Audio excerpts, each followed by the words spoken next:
Hello, Audiophile Roundtable. My name is Steve Westman. Here it is today, an Audiophile's Wet Dream. What is that? Well, greatest vinyl picks of all times in our collection and maybe the stumbles along the way. Here's our panel.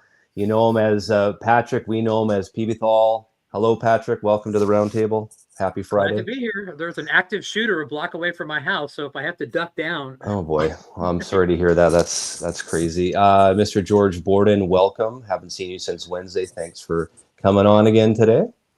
Good morning.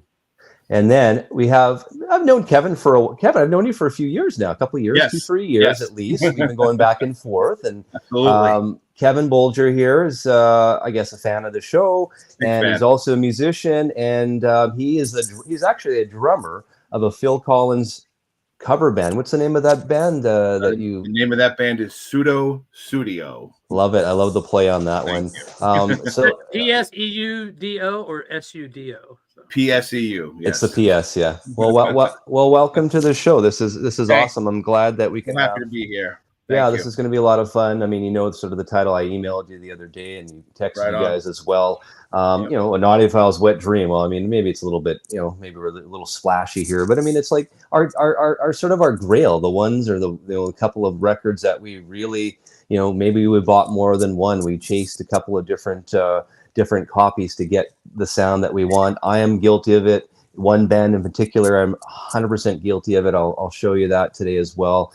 I know George has got some. Kevin, you told me you brought some as well. So I really am excited for this episode. Now, one other announcement: at 1:30 Pacific time, we're having a special guest come on to join the roundtable. Coherent Audio's master engineer and owner, Kevin Gray, will be on the show for a Q&A at 1:30 as well. So that will be fun. Prepare your questions, guys. Exciting. Hey, Arnaldo. Right on. Fantasy? Absolutely. Fantasy. So, you know, there's a lot of talk, you know, this whole TikTok talk. I mean, you know, obviously there's a lot going on there, but I didn't realize, I mean, there's obviously royalties. Universal doesn't want to pay. They're negotiating royalties with TikTok. They're now looking at YouTube and the YouTube shorts going that way as well. And I didn't realize what TikTok has been doing. And I saw this article here. TikTok's parent company, its name is ByteDance, has locked down AI music patents in the US as its research developed model trained on 257,000 hours of songs. So what that's telling me is they're developing AI software that can basically emulate other songs, but then again, not pay the royalty fees to these big record companies. So I think there's a real interesting thing going on right now. And if you go further down in this article here, check this out. ByteDance launched a machine learning driven music app called Moth, I guess it's called, the past couple of years. It's basically an AI powered music making app that can turn to hummed melody into a song. George, what do you think of that? Not a big fan. That's bad. I think this is bad. I really do. This is really circumventing the whole royalty thing for music companies and for the artists. Is that what I'm seeing happening here? It's been a big problem with me for a while, and I keep getting flamed every time I talk about it. Well, you're here to talk. You're here to talk about it because this is big news. This is hitting news. People don't realize there's a big problem. It comes up a lot on my. Well, no, it comes up a lot on my live stream. I'm not. I think it represents presents a big problem for artists going forward, and you know, you just okay. So the people that you know, I'm not gonna have a boil over about it, but it's problematic.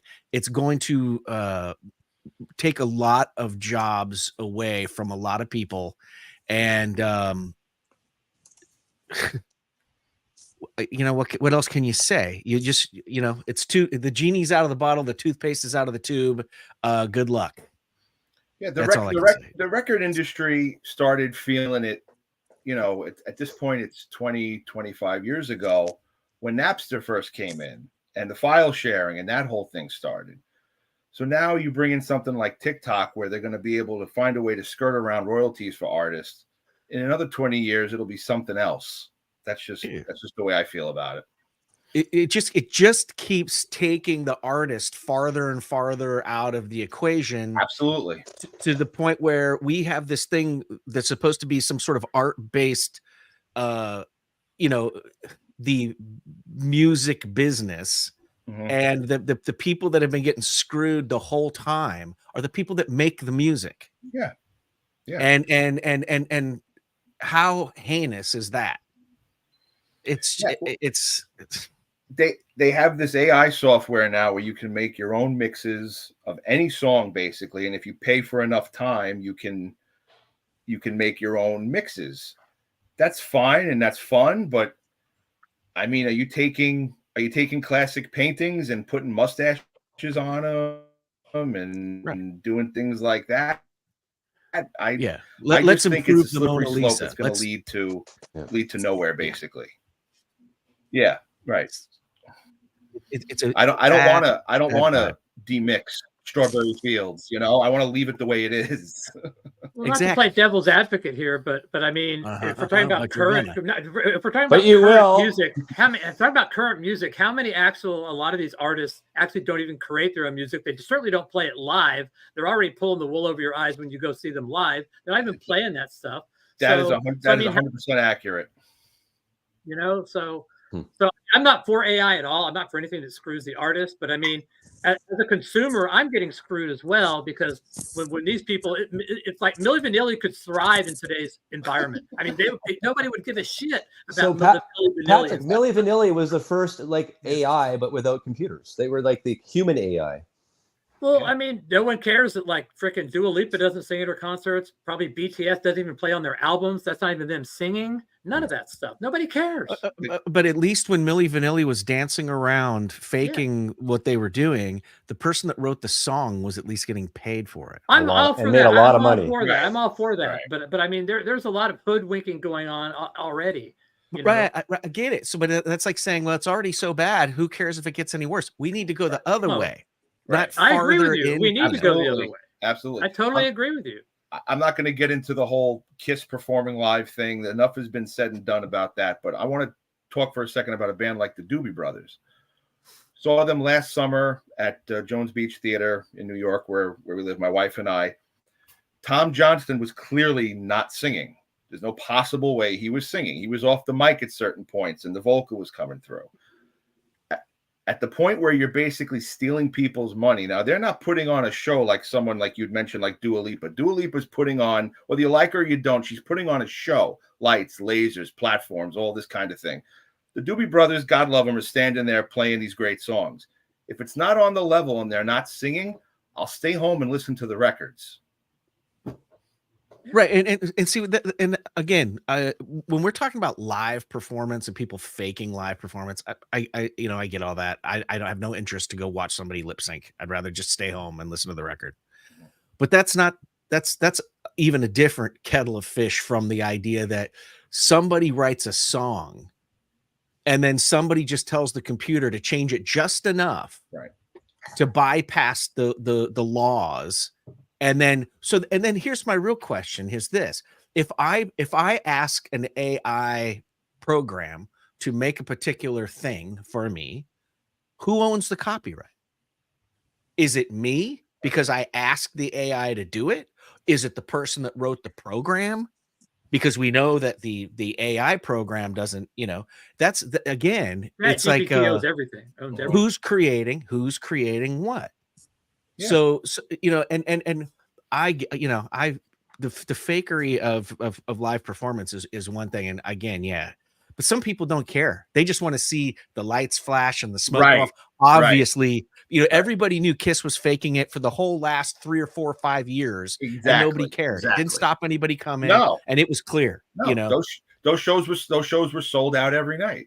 And I understand that they wouldn't have been able to do that tour because Paul Stanley can't sing anymore. Definitely, he threw his voice out. But even if somebody does this and creates the sound alike, aren't there mechanisms in place, like with the whole what was that thing with frickin' what's his name, Pharrell, and the other guy that did the Marvin Gaye song, Robin Thicke. Robin Thicke. Aren't there laws in place that say if you're that close to the original, you can go to take it to court and get your money back? Because that was based, that wasn't made by AI, but I mean, it was so similar. It wasn't even, it was similar. So, and he did get hauled into court, and Marvin Gaye's family owns the copyright. And they had to pay 90% of the copyright on that song now. And they had So to I pay mean, I $10 know million settlement. I mean, for a small artist, it would not. They probably don't have the funds or the or but the when time AI, to go okay, fight this stuff. so when AI, okay, it's all fine, to say, hey, here's the law, and somebody needs to be held accountable. When AI does it, Patrick, and they steal your song, who do you sue? No, I get that. I'm just asking questions. No, I don't know. I'm just saying, in the situation that you actually described, where whoever went over the line, whoever published the song, then at that point, whoever, if you commission AI to make it, as long as you don't release it, then who cares? But once you put it out there, then you're responsible because you put it out there, not because AI created it. For AI is not going to populate it out. If AI is populating it out, then yeah, AI is responsible. But the person who's pushing it out there, to me, would be the one who's responsible. Yeah, you make an AI mix of something, you throw it on YouTube. YouTube is getting ad revenue from it. Somebody's making money off of it, and it's not your creation. Basically, there are people right now running YouTube channels that have full documentaries, and there's nobody really actually doing anything. There, you can hear a bot is reading, text, to words, and that's the other thing. Right now, you can get digital distribution with an email. It's as easy as creating a Gmail. It's easier than creating a YouTube account. You can literally go to someplace like DistroKid and sign up. I'm not putting down DistroKid. I use it myself, but I could have an account within a half an hour. I could set up a microphone, yodel for 30 seconds, and have it on Spotify and iTunes and Apple and all that stuff. I could have that out tomorrow morning. There you go. And it's that simple. So when you look at the idea of who's accountable, it's so easy to get digital distribution now that it's we're never getting to our records, are we? We're going to get to our records. We only have about 15, 16 minutes here.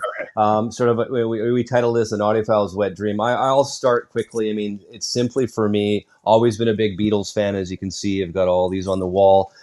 It was me always chasing different copies. I mean, you look at the 1987 CD, I have all those. I mean, I haven't counted all the Beatles stuff that I have in my collection, but probably individual copies of stuff and whatever I'm talking 500-600 different versions of things. So it's quite large. Did that over the years. So I mean, for me, it's the chasing the different type. You've got the Mobile Fidelity box set, right? So I have that one. I'm like, okay, well, great. I want to do the the 2000, I guess this is the 2009 stuff that George they did, I guess, back at 2009 remix or remaster. Did that one.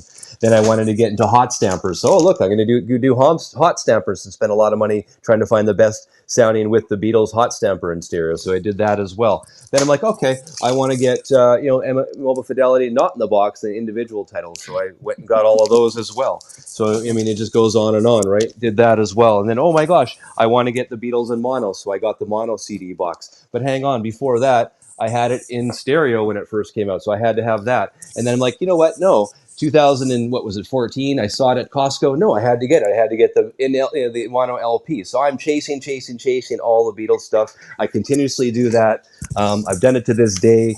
Yeah, I continuously chase it. I got George's favorite album here. Yeah, I have this one as well. All the remanaged remix. So I go on with the Beatles. I will tell you, probably shouldn't be buying the remixes, but I'm going to anyways because that's what I do.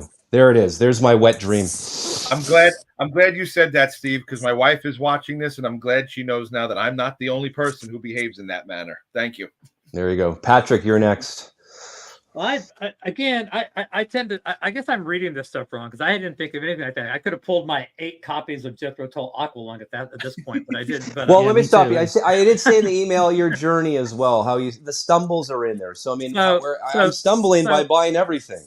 So my collection is very fluid. I buy stuff, I sell it. So I had a Ram mono pressing, probably only one of 100. That I bought for $1.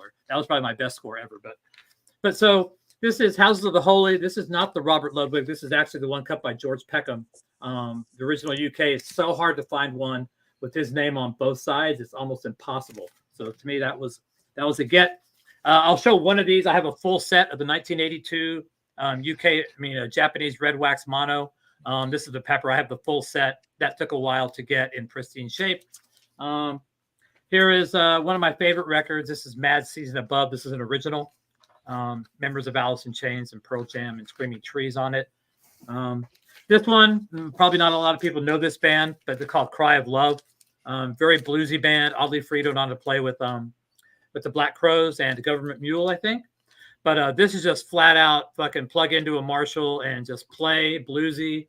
And it only had one release in the Netherlands, and this is rare as hen's teeth, and I'm so glad I have it.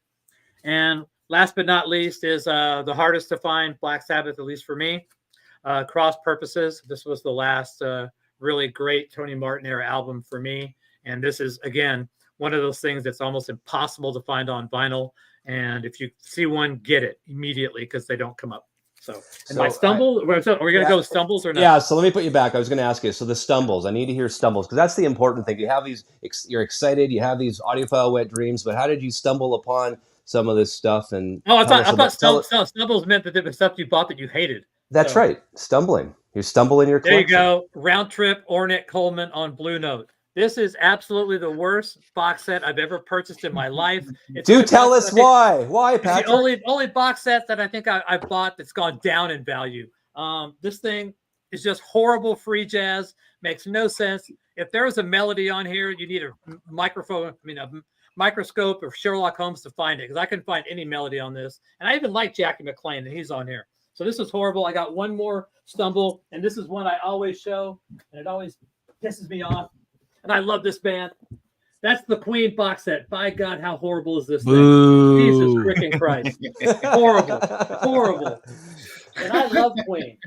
But yeah. Are you done your stumbles? That's all, yep. Okay. We're going to start. Kevin, the floor is yours. Start with your wet dream picks, the ones that you cannot live without. My wet dream pick, very much like our wonderful host Steve. I've been chasing Beatles stuff for pretty much as long as I've had a turntable. Ended up with this, of course, stereo goodness all around, wonderful. But there's no -1s on those. There's no original cuttings. So I started chasing down all the original UK cuttings, and I've got a bunch of them.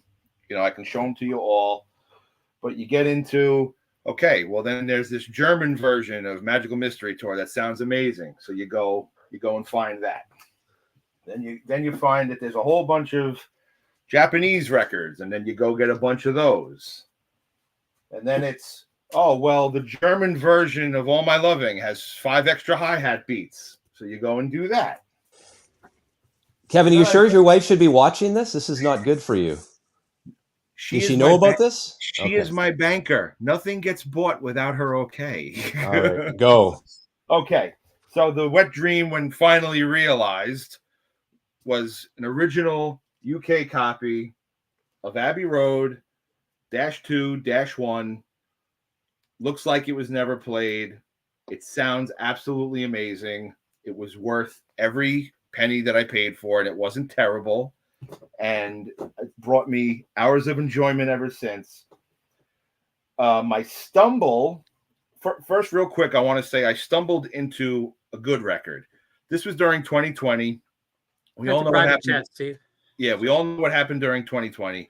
I got into the record auction life a lot heavier at that time. And the auction I was on, the guy just said, this record has good 70s funk. And if you like 70s funk, you'll be into this record. I don't know if any of you have ever heard this.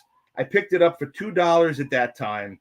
And this record is always going to, represent 2020 for me. It sounds great. It's fun. It's a little zany, but good funk. So I kind of fell ass backwards into this one. So that's another one. And then a stumble, and this is going to definitely rub some people the wrong way, but I was really excited when this came out.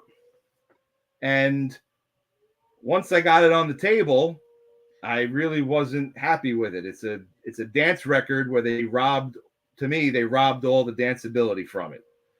So that's where. Let me stop you right there. That's Mobile Fidelity, Michael Jackson Thriller. That's the 1 step, 33 RPM. Now, did you find it as a musician yourself, as a drummer yourself, because drums play a big part in that album? Did you find it a little bit soft compared to the original? Because I did. I felt they took a lot of the thump out of it, not necessarily the bass itself, but just that feeling that makes you want to get up and dance when you hear dance music. I thought they took it out of that, and if I put that record on, I want to put my feet up and have a glass of whiskey. I don't want to dance necessarily. I'm glad I have the original cut for that. I thought this was going to be an improvement, and I don't really think that it was. Excellent. Check the private chat, Steve. Excellent. And then George, your Audiophile Wet Dreams and Stumbles, please. I'm going to go real fast because I know we got somebody waiting backstage. Here's the big stumble. It's this original Super Unknown on colored vinyl.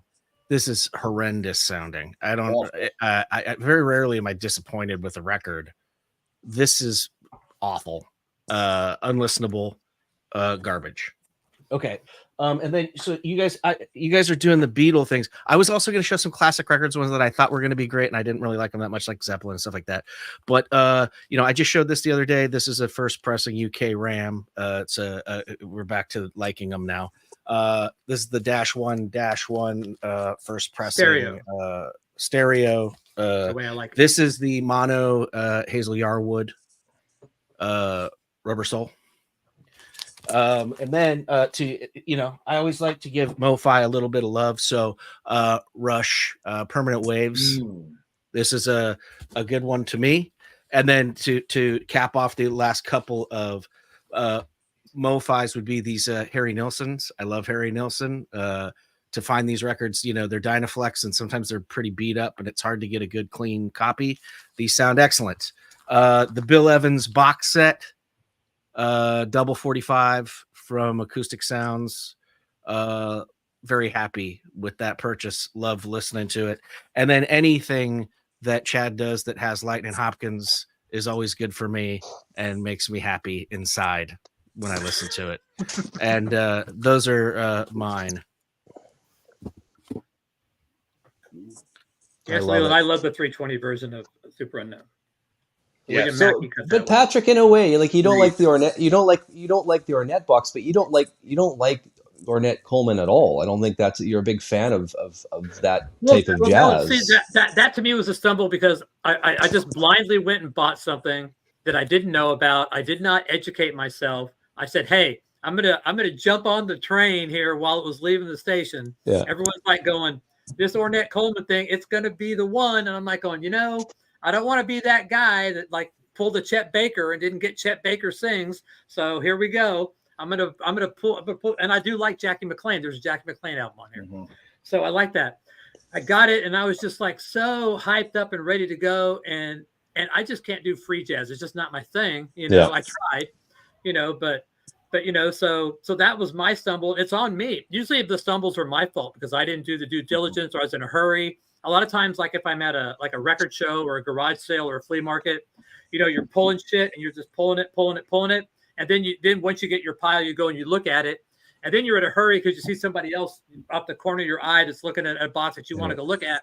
And you end up taking home like a bunch of RCA Record Club or some shit, that better not to get. You go home, or even it's not even the same record in the fucking jacket, and you're like going, "How did I miss this?" So I'm always looking, like I don't want to miss out. I'm always looking around me. You got that vision, that record show, thing where who's looking at the cool shit, Well, I think for me, like I said, my stumble was just chasing Beatles pressing after Beatles pressing. I've got the Horzoo pressing as well, Magical Mystery Tour. I've got a Canadian Capital Magical Mystery Tour. You get everything after a while. I mean, I'm embarrassed to say, like it's probably higher than what I think I have in my collection. I've got more in the garage as well. I have all the cassettes, all the CDs from '87, right? I mean, everything. I even have copies. I used to make cassette tapes, like mixed cassette tapes of the Beatles. So I have all that in the garage too, man. I got everything. That's for sure. Just one real quick. Patrick was bringing in the MoFi thing that I almost forgot about. This is one of my absolute favorites. That was George, not me. So I don't want to be. I'm sorry. Chicago Transit Authority. I found it by accident at at a flea market that was run by a church, believe it or not. And the sound on it is just amazing. It's a go-to. I listen to it all the time, and it's a really good MoFi record. So if Kevin, you can, if you're out and about, there's Doug Sachs cut a version of that. It's hard to find all four sides of it that's cut by Doug Sachs. If you can find it, that thing sounds fantastic. Well, Kevin's going out ripping off churches, getting dollar records. Eh? So I think I paid $5 for it. Oh, there you go. It looks like it was never played. That's interesting. I like this question that Rick V. Spinner. I mean, there's some Horzoo's, Beatles Magical Mystery Tour. And Horzoo was like a mail order record, I guess, based in Germany back in the 70s, I want to say. And some of the Beatles Horzoo stuff sounds great, others doesn't. George, why would the Magical Mystery Tour Horzoo sound so great compared to all the other cuts that are out there? Supposedly, when they realized that they had that debacle of the pseudo fake stereo stuff, for side 2, they just decided to call EMI and say, could you please cut us some real stereo for this, please? And they said, oh, sure. And then they did. And then they made a second, there's the first pressing of that Horzoo Magical Mystery Tour is no good. It's got the same fake stuff, and there was the big problem is that I guess when EMI decided to adopt it in the UK, they instead of just pulling their own tapes and rebuilding it, they actually got the crappy one from Capitol sent to them, a copy of the crappy Capitol. So when Horzoo was doing it, they just simply asked for fresh mixes, I believe, of those 3 songs, and then they did, and they got them, and then they got a good copy. Now, I don't think Magical Mystery Tour has ever been a big problem, except for those last 3 songs or 4 on side 2. That's really the problem. And then also there's, it's funny too, the D Beatles Horzoo is fabulous as well. It's considered to be one of the great versions of that, but it's also the stereo one. And from what I understand, most people hate early stereo Beatles. It's they just got sometimes you pull the handle and all the fruit lines up. There you go. Early Beatles stereo is it's a very mixed bag in my opinion. But Beatles for Sale, that tube cut for sale sounds just so magical, man. That is it's amazing. It's amazing. But we all know they didn't focus on stereo back in the early to mid 60s. It was like it was an afterthought. I mean, the Beatles are obviously part of the mono mix, right? But they definitely were like, okay, George Martin, okay, Jeff Emmerich, or whoever was engineering, you go mix the stereo, take 6-7 hours, and then it's done. I mean, that's pretty much, I believe, what was happening at that time. Yeah, so, they were gone a lot of the time. They were already gone on the road or whatever they were doing, and the stereo mix was being done while they weren't even in the country in some cases. But it's funny because with the Beatles, I grew up listening to the stereo mixes first before I got into the mono, just because that's what was offered to me here in Canada when you just get a record. So So did the majority of people. I mean, the majority of people listened to it in stereo. Stereo was an afterthought for the Beatles. But it wasn't an afterthought for everybody else outside of those 4 people. Everybody else was like, you need to have a stereo version of this because stereo is the new thing. And so it wasn't like EMI was just, and sometimes actually, the engineers kind of came up with they improved some of the things that they tried when the Beatles were present. For instance, that the rooster that turns into the guitar note is perfected on the stereo version where it doesn't really work very well on the mono version. So there was some things that came out actually better. I don't know if I'm a second generation Beatle fan. So when I was sort of 10 or 11 years old, when the CDs came out and I played Past Masters in my parents' house. That's right. My dad specifically was like, what is that? Yeah. I'm like, it's the Beatles. He goes, no, it's not, because he was used to it being dexterized and having, miles and miles of echo. And he's like, that doesn't sound right. I didn't realize what he meant until years and years later. Well, let's I think let's bring on Kevin Gray. I want to hear about his stumbles in Audiophile Wet Dream picks as well. And I think the folks want to probably ask him some questions as well. So let's bring on Mr. Gray here. Mr. Kevin Gray, welcome to the roundtable. Thanks. Great to be here. Thank you. So I think you've been able to listen a little bit of backstage about what we were chatting about. I've heard most of the show. It's been interesting.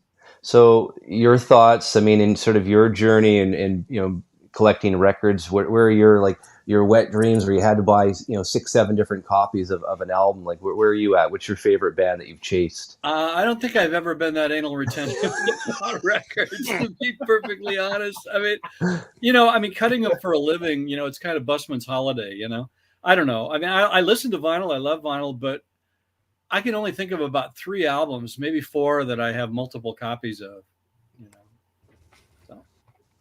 Okay, but how about stumbles, Kevin? Stuff that you've bought, you're like, oh crap! This, like as a mastering engineer too, you must, you drop the needle on something. And go, oh god, that could have been done a lot better. You don't have to name names or albums, and I'm sure you got stuff out there that you're like, I can't really think of too many off the top of my head. I usually know pretty much what I'm getting before I get it. In terms of, well, not necessarily the quality of the pressing, but in terms of the recording, the record. I sympathize on the Ornette Coleman box. I mastered that, and I found it interesting. I don't know what else I can say. It didn't sound bad. It's not a bad sounding box set. It's just musically, it just doesn't. It doesn't. I prefer melody. I mean, that's just me. I'm not a huge free jazz fan either. It's funny. No sooner did I finish that box, I did an Albert Eiler box for another client. And that's the first guy. It's back to back to back free jazz. I might have had to kill myself if that happened, man. I'd be like, oh my god. Well, that was the first guy. I had a razor blade on the tape machine, and it was tempting, but no, I'm just kidding. Yeah. Well, what about stumbles? Let's say something that you mastered early on in your career. Not to say like who's next? What was something you'd like a do over with what you have now? With what the system you have now, as opposed to what you did. Yeah, I was pretty happy with the way that the heavy vinyl version came out, but I'd love to get another crack at that. I didn't say it's bad. I was just saying, that's one of your early ones. So I was just using that as an example of an early one, not that it sounded bad. Well, it wasn't early. That was kind of mid period for me, but because I've been mastering. Well, I guess I've been mastering for a decade by that time.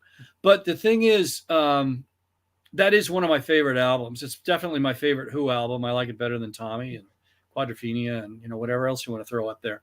But so it'd be fun to have another shot at that. Cool. So Kevin, I wanted you to come on because there's something going on right now. It's something called Hackensack West. So I hope did you bring a copy to show? I want you to tell the folks what you have there. I came prepared.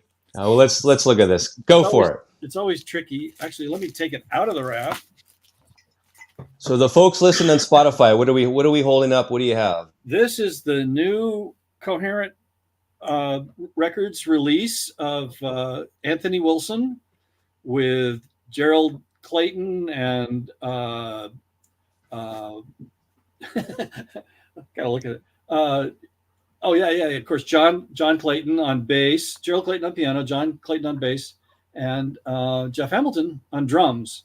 So it's a quartet.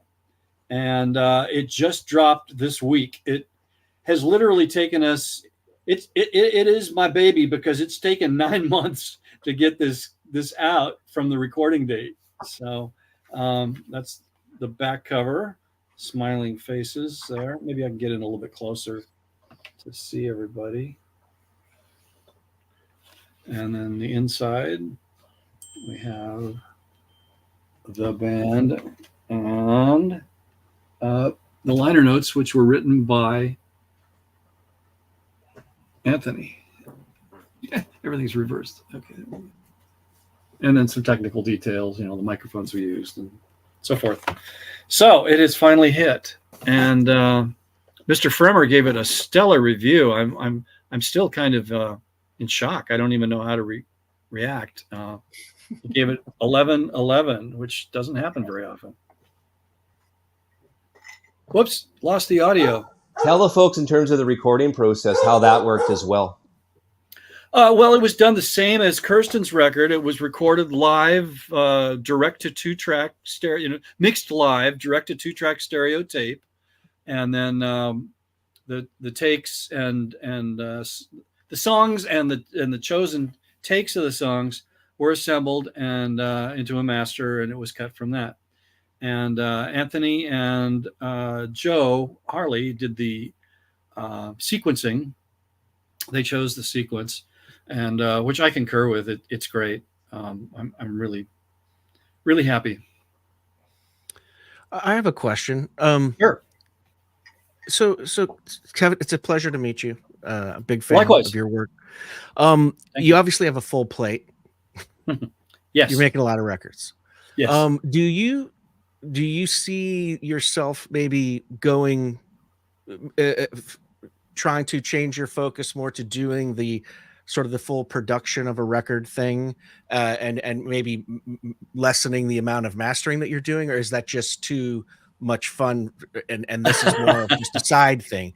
The question, it's because like being an engineer, being a mastering engineer, and knowing that they're completely different disciplines. Yes. Which one do you enjoy more? Or maybe, I guess, might be a better question. Well, that's a very good question. And, it's changed a bit over the years. I mean, I've been cutting records for a long, long time, and I do enjoy doing it. But I would really like to focus more on the label. So I think in the next year or two, that will happen. Okay. I have an assistant who's working with me quite a bit, Matt Luthens. You might know his name because he's also doing work for Chad, at the mastering lab in Kansas. And as a matter of fact, he mastered Michael Fremer's release. So okay.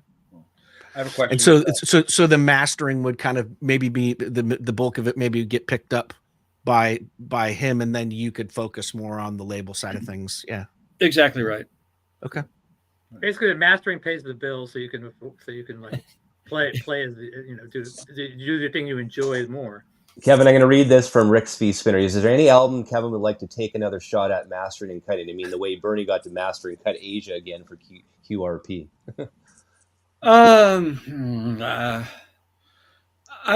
I've been pretty happy with the versions that are out there, the stuff that I've done. I mean, I really can't think of too many to be. What about that War Greatest Hits didn't turn out very good? Oh, gee, thank you. That's a total joke. Is that a joke? That's a total joke. Yeah, that was so much fun pulling that over on people. They just yeah. I will say I kept that under wraps for like a year or two, whatever it was. Yes, Matt has done some great cuts. I agree. And I'm excited for Matt's cut that he did at Coherent Audio, the Record Store Day cut of Bill Evans. Everyone digs Bill Evans. I think he's cut that one for the RSD Day, if I'm not mistaken, through your yes, shop. It could be. Yeah. Okay. Cool. I actually got myself into some trouble with here I'm talking out of school again, but I got myself into some trouble with Concord because I didn't realize that so many of those things were stickered as cut by Kevin Gray, and so I let Matt do some of them. And they've been very well received, but then people are upset that it doesn't have KPG in the lead out. So, I worked that out with him. I told him, we would have to arrange in advance any titles that Matt cuts, so they can sticker them properly. So would Matt be considered sort of the Kevin Gray protege for someone going forward? That will basically look after things when Kevin Gray says, you know what, I'm hanging up my lathe. I'm going to let Matt look after things. Would that sort of be the next? That is the plan. Okay. Matt is a very experienced and excellent recording engineer. He's worked with the Seattle Symphony for years. He's worked with some people that just blow my mind. And many of his recordings that I've heard have just been exceptional.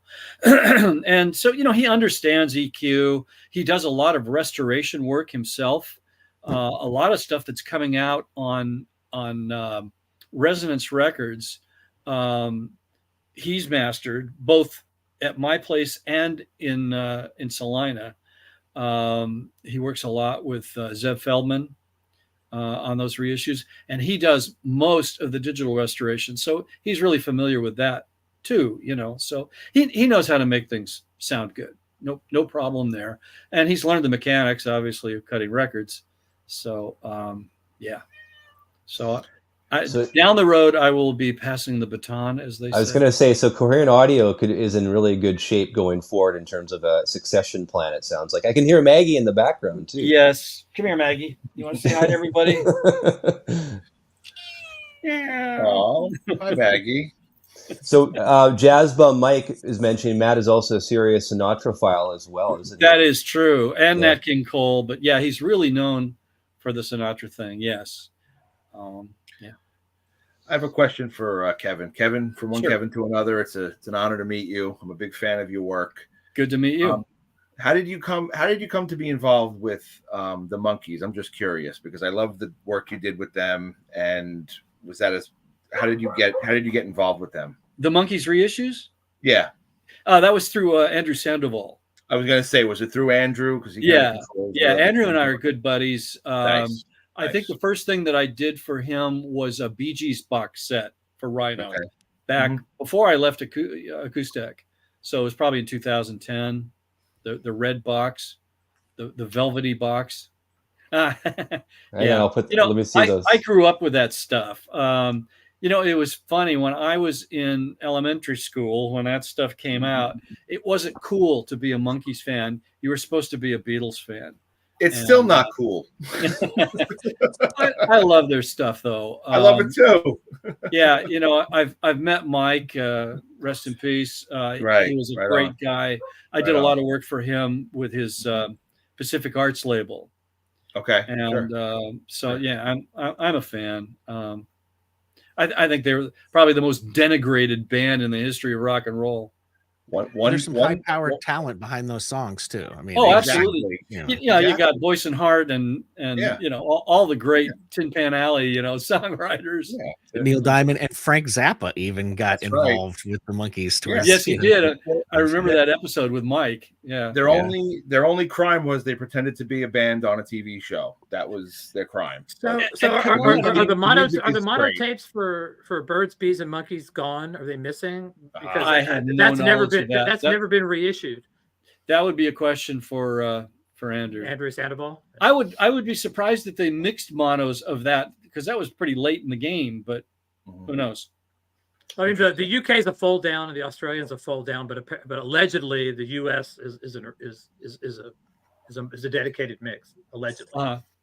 Kevin Poetry and Plastic is asking. I wanted to ask about the cuts that Kevin did of many of the 2000s rock punk titles for Shop Radio Cast. It seems strange they were pressed in small numbers. Can you answer I don't know who that is. No, seriously. Often it's not that I've forgotten. It's often I do something for a entity, and then it comes out under a different name. Okay. Perfect example of that is almost everything I've done over the last decade for Vinyl Me Please didn't come through Vinyl Me Please. It came straight from Universal. So you had no idea the affiliation that I didn't know who VMP was at the time. So yeah, that's another example. I mean, if you could give me an example of some titles, I could probably tell you. So Michael, Poetry and Plastic, get some titles, put them up. We'll put them back up. That will be interesting. Any other questions? Patrick, get a question. You got questions for Kevin. Come on. Well, I mean, I showed that Aqualung. I mean, there's so many rumors about how this thing came to be. Was there people saying there was a tape issue? Y'all had to splice something in, that kind of stuff. So. There was a major glitch in the opening track, and I think we had to make an analog copy of that and splice it in. But anybody else who has worked on it since would have been using the same tape. It came straight over from England, from. Wasn't it like in one of Ian Anderson's barns or something? Literally barn fresh? Well, yeah, I've heard that story. I've heard it was under his bed. I don't know. I think when I had Steve Hoffman on, Kevin, he did tell us that story where I think Kevin Anderson had it in his garage or something. It just appeared out of his garage and then was sent to you guys in the States a few months later. Yeah, that's true. Well, actually, it was only a matter of weeks, I think. Okay. Yeah. I have a question about the audio fidelity stuff that you did towards the end of that era. You were doing some cool stuff for me, like the Riot, and were most of those from tape, or were they done from digital masters? Just out of curiosity, in general. I think, well, yeah, I can remember several that were cut from analog, and there were a few that were cut from digital. I mean, we obviously did Blade Runner, because I don't think that was ever an analog tape. So that was a digital file, but yeah. But the Sade's were analog, I assume. Yes. And, yes. Those are great. Those are phenomenal.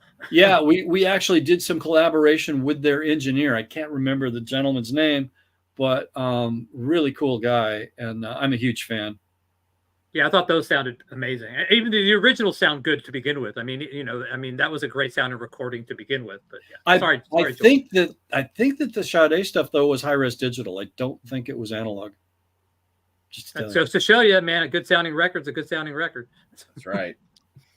A quick question, Kevin. As of late, the last 5-6 years, maybe 7, do you find it odd, puzzling, funny how spotlighted mastering engineers have become compared to if mastering guys used to be the back room people, the 70s, 80s, nobody was really looking at, looking for initials and dead wax. And it's become such a, I don't know, a point of discussion in this community that we have. How do you find that? A little amusing and a little annoying, depending. It depends on on the titles and the labels, that we're talking about here. But yeah, I'm a little almost embarrassed by it. I try not to inject myself into titles that I master. I try to maintain some sort of concept of the original intent and not really, stop heavily on stuff and, go over it with my muddy boots, but unlike a few mastering engineers whose names I won't mention. So, and I'm really not mentioning the top 3, 4, 5 guys, but a few others. Yeah. Anyway.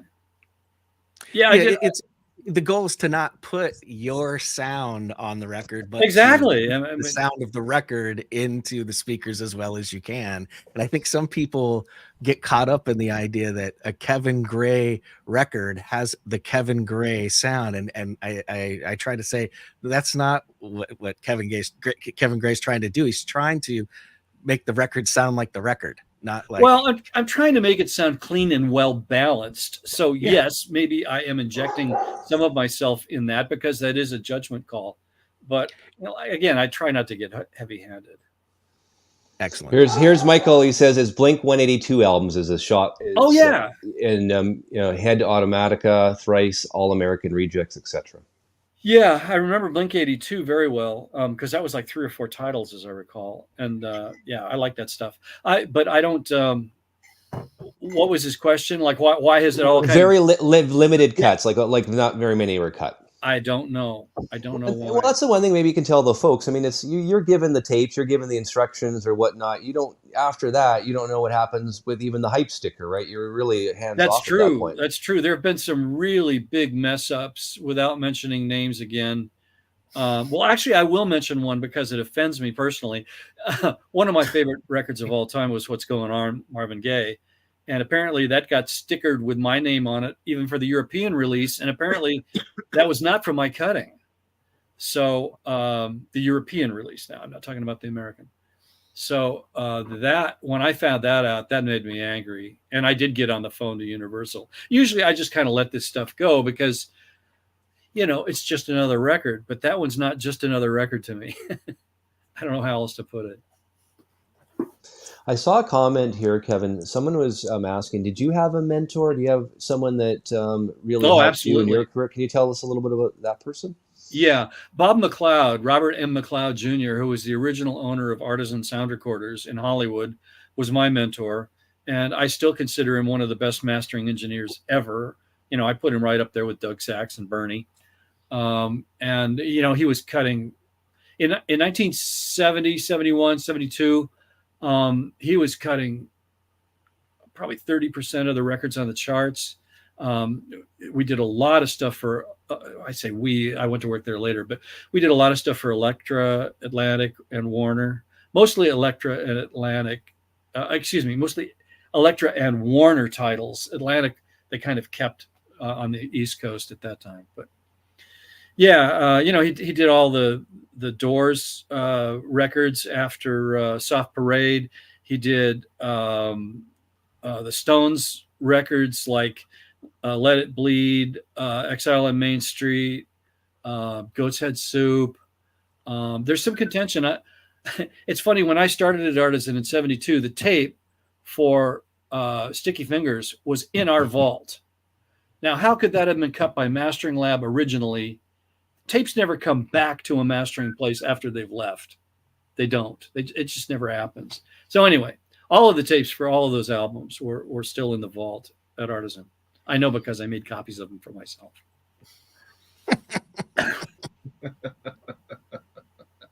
Did I say that?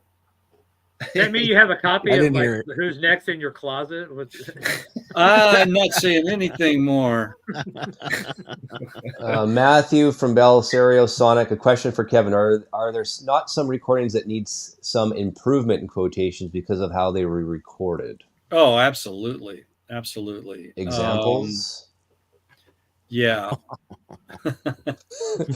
Or I don't want to get you into trouble. Yeah. I don't want to get into trouble. I can't really mention any titles, but let's not. I just mastered some records just this past week that I was adding like 6, 7, 8 dB of either top or bottom or both. It just once in a while stuff requires a lot.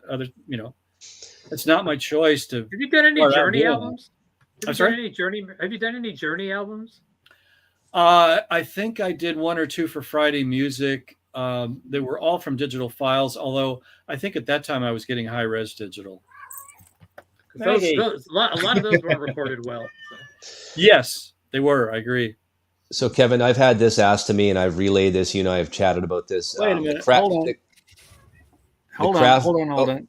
She just hit a key here. I don't know what she did. We're good. We can see you and hear you. You're all good. Or you can't see us. Okay. There we go. The question was this Violent Femmes box set, lacquers cut by Kevin Gray, but the extras don't have your initials. Do you know the answer? You don't have control over that stuff again, right? I don't. I cut some stuff for Violent Femmes. I don't know about a box set. I don't know which titles were and weren't cut by me, but I did do some of them. I think that came through Concord as a license deal. Doesn't Warner own those things? I can't remember, but. So I think the folks need to realize you're given like a sheet saying, okay, Kevin, here's the tapes or the file for Violent Femmes. You're not given sort of, it's going to be a box set, it's going to be extras. So as a master engineer, you don't have those details, and you don't even know when they're released or when they're going to come out or what they're going to look like, right? You're just basically no. So tell us about that. The exception to that is the Tone Poet series because I work so closely with Joe, and he shows me all the artwork and he shows me all the cool stuff that they're doing. But normally speaking, no, I have no. So you did the meter stuff for Jackpot, right? You did the meters reissues. So what were those the original tapes that you had? Because it sounds a little bit different than the original from a soundstage perspective. To me, when I listened to one of them, sounded very different. I mean, it was not bad, but just completely different. Okay, well, the meters were all cut from analog. The book stuff was all cut from analog. The electric prunes that I did for Jackpot, that was all analog tapes, every bit of it. I'm glad they're doing titles like that. I mean, it's really cool stuff. But I finally got to meet Isaac when I went up with my wife to Portland for Thanksgiving, and super great guy. It was really neat to meet him after all the work that I've been doing for him, and I have a great relationship with him. And speaking of Jackpot, Jonathan Peters, the new Chicken Fat sounds great, Kevin. Thank you. That was a fun title too. Yeah. Anything coming down the pike from them going forward, or anything? I don't know if I'm supposed to talk about it. Don't get your. You've done this before on my show, Kevin. You know what? I'm going to mention one. Nobody's listening. It's all right. Okay. Give us a scoop. Okay. I just had a fart. What's her name? The singer that did the song "At Last" had the big. Etta James. Etta James, of course. Her second album, the follow-up album to that, I did that for Jackpot recently, and that thing sounds amazing, and it's amazing musically. I was blown away by that record. I'd never heard her second album before. Now, why would they complain about you saying something like that? Now you just sold 100 copies of that right now.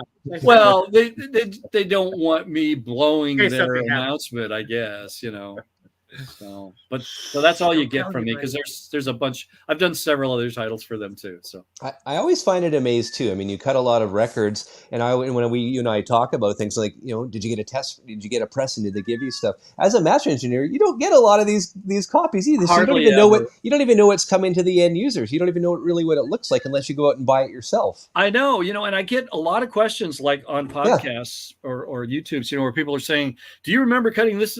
And I go back and I look at the paperwork and I cut it 1.5 years ago. I'm not going to remember that. I mean, details, I'll remember the album probably. Do you like keep an acetate or anything of that stuff that you do? No. But, I get all of the stuff from Jackpot. Isaac is real good about sending that to me. Patrick sends me all of the stuff for Rhino. Before Patrick, I was mostly dealing with Steve Woolard on Yes, Fragile and all of that stuff, and everything going back to the Faces, I guess. And he's given me copies of all of that. So Rhino is really good about that. Yeah. Jackpot is really good about that, but that's really about it. Perhaps this is too far in the weeds. Do you have an electroplater that you use all the time, or do you send the lacquers back to whoever commissions? Oh yeah, no, that's all at the call of the record company. Okay. I mean, there's two guys that I highly recommend. The first being Doran Sauerbeer at RTI, and the other is Gary Sahlstrom, formerly at QRP, now opening up the new plant for VMP. And those are the two best platers in the U.S. by a wide margin.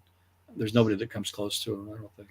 John Bandy's asking Kevin if you can say, have you mastered any more of those Motown in the mono series? No, it was just that one run of 5 albums, and that was a ball because I grew up with that stuff, and I actually had the monos because I had the 45s on most of it, and in those days I don't think Motown was even making stereo 45s.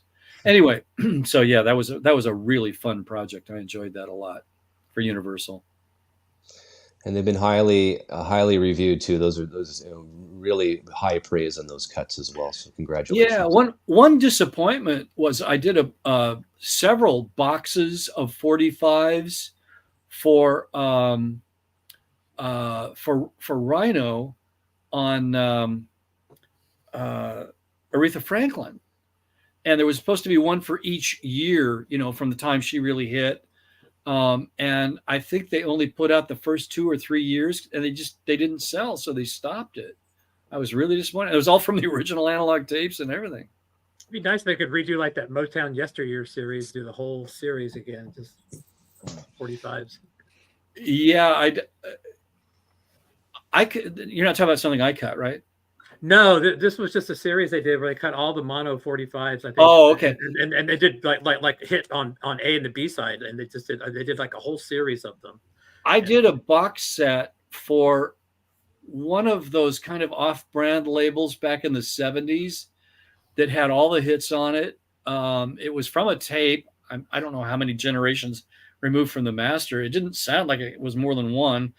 It sounded really good. It was kind of like K-Tel, but it wasn't K-Tel. I have one of those for like the Phil Spector stuff. It's like on red vinyl, and it was cut in the mid 80s, and it was and it's all analog, and it sounds great, but it was like some.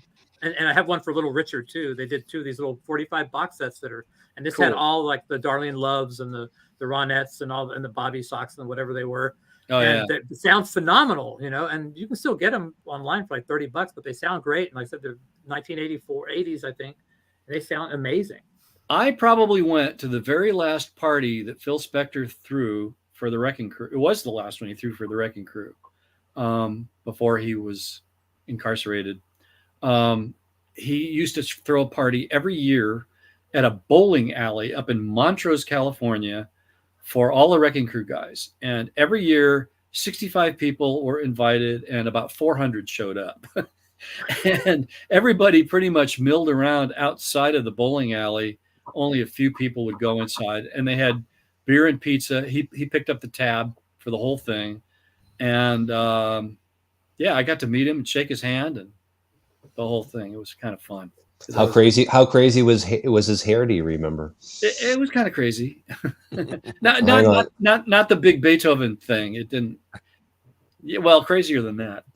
I think he wore the big Beethoven hair in court when he was in court. court. Yeah, exactly. He saved that for the trial. Exactly. But anyway, he was an interesting character, I must say.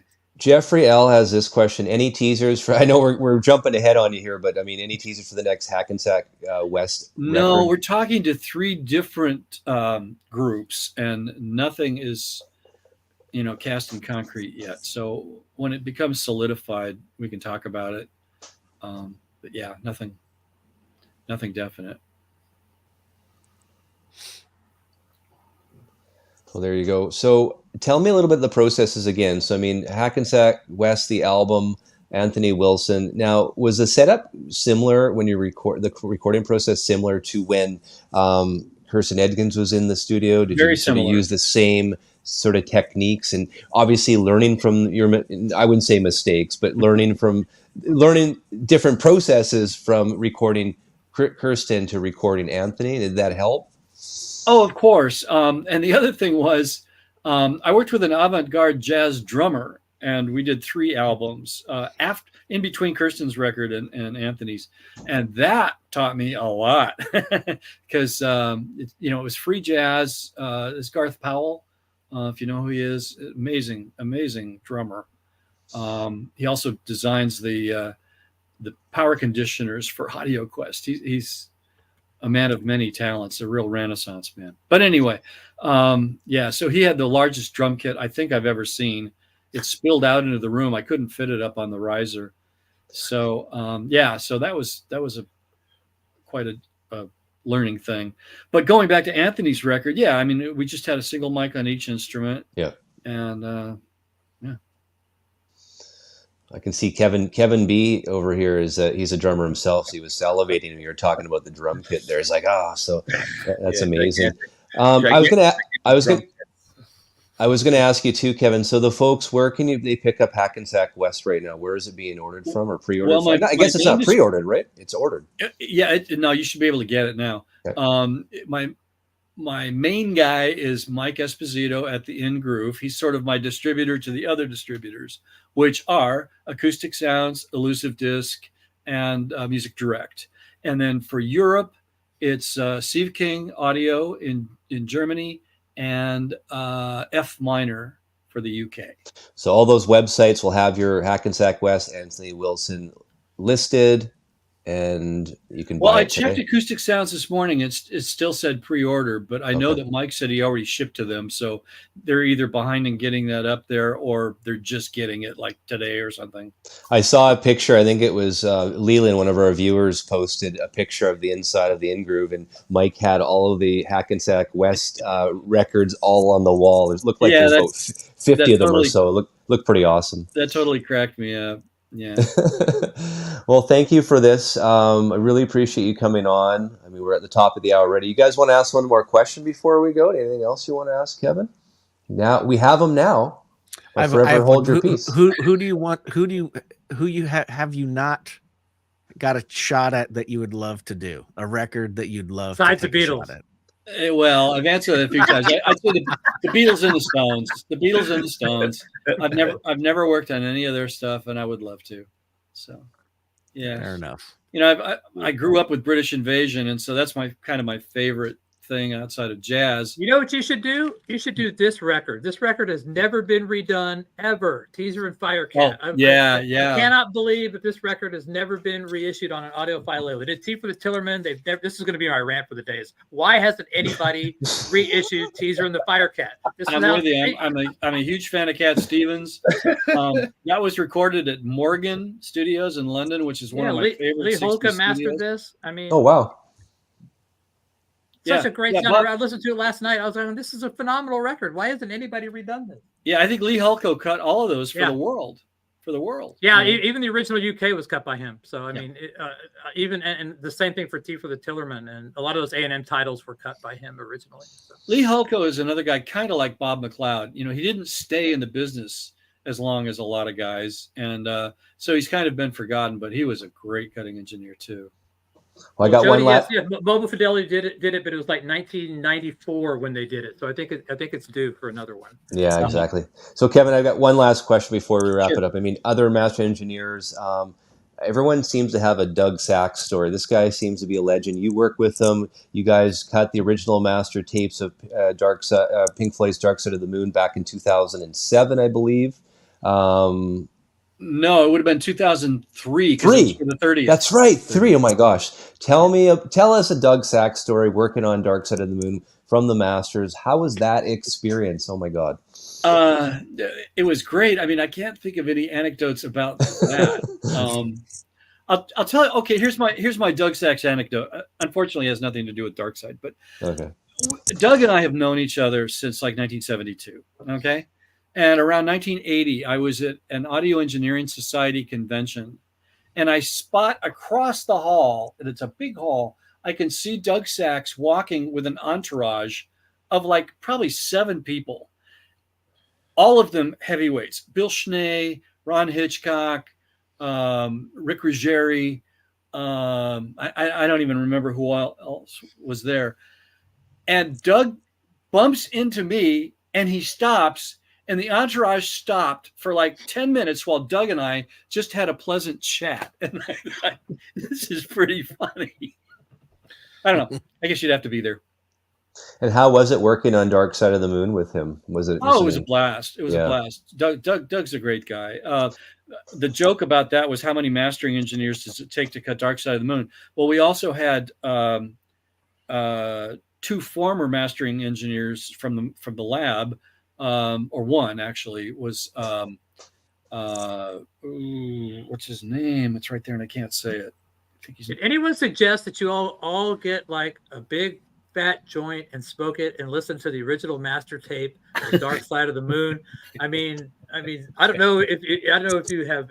I'm sure in your younger days you may have inhaled, but I mean, even if you don't, wouldn't that be tempting to say, you know what, for old time's sake, let's just get baked and listen to the actual. We know Bill Clinton never inhaled. So the only time I got baked and tried to master a project, it seriously bit me in the ass. Just listen, not just to listen. I never ever made that mistake again. Never. Well, so not master, just sit down and listen. Whatever they did for the 30th, it worked. The 30th anniversary Dark Side is a pretty impeccable record. That's a thank you. Arnie Acosta was the other engineer I was trying to think of, who had also worked at the mastering lab, and Tom Pisano, who was their tech engineer. He came in, and also what's his name? It's the assistant of the guy who became their engineer, like for the wall and after that. Who's Joel Guthrie? Yeah, James Guthrie. Guthrie. It was his assistant.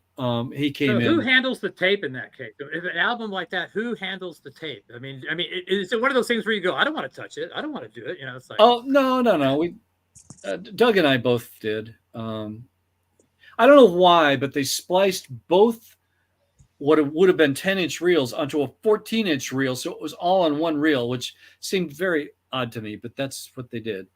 So I get pretty heavy towards the end.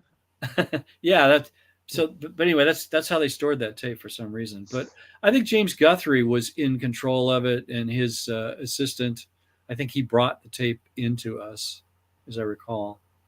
Wow. Well, we've probably just because talking about the 30th anniversary Dark Side of the Moon, we probably brought the value up now. There's people going in and buying it because it is, I know I've had Steve Hoffman on before, and that's his favorite and best sounding Dark Side of the Moon is your cut as well. He told me right on the show. So, and I can't disagree with him. Again, I have like my chasing other copies of stuff. Dark Side of the Moon is one of them, and for sure your 30th anniversary is my go-to copy. That's for sure. But you got to pay several $100s and get the RTI test pressing of it. That's well, that's another chase, that's for sure. Well, guys, we'll leave it at this. Thank you so much, everyone. This has been awesome. Kevin, thanks for coming on. My pleasure. Thanks for inviting me. It was amazing. Thanks, everyone. Happy Friday. Have a great weekend. It was awesome. Take care. Cheers. Thanks. Bye. Bye. Take care.